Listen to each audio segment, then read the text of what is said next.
je vais vous expliquer le fonctionnement du réacteur à biopellets et sa mise en route. Tout d'abord, on va ouvrir la boîte, prendre possession du réacteur, tel qu'il est fourni.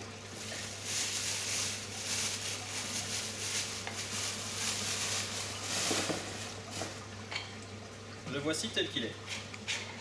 Pour le transformer en réacteur à biopellets, il vous suffit de l'ouvrir. Voici. Une petite transformation s'impose. La suivante, on va retirer les mousses, ainsi que cette partie qui se trouve dans le fond du réacteur.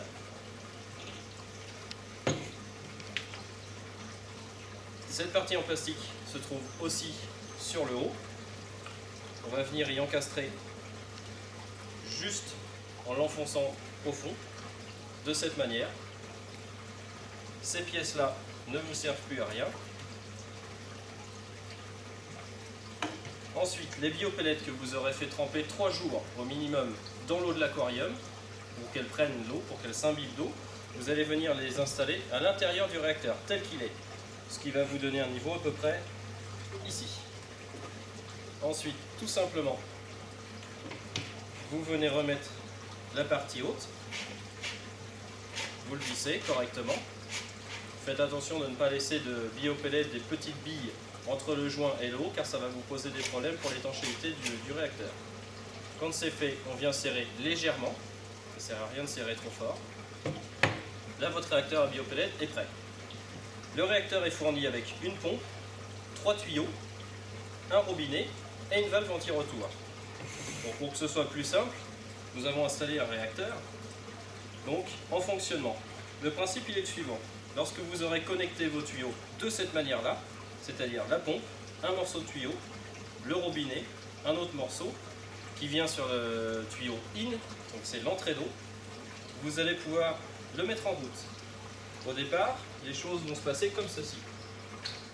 Votre réacteur est éteint, les billes sont au fond du réacteur, bien entendu il n'y aura pas d'eau dedans pour la mise en route.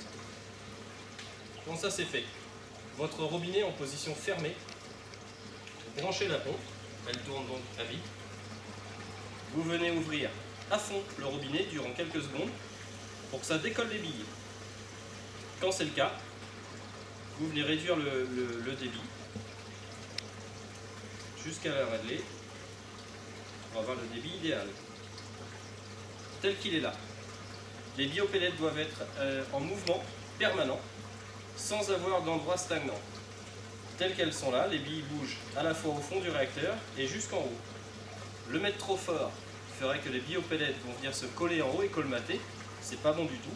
Il faut vraiment que le fonctionnement soit celui que vous avez ici. Si vous respectez ces étapes, vous avez un réacteur à biopellets en état de fonctionnement et qui va vous amener toute la satisfaction que vous voulez. J'espère que la démonstration qui a été courte vous a permis de comprendre le fonctionnement. Chers amis, bonne installation. Vous pouvez couper Gilbert. Ça le fait? Ouais, c'est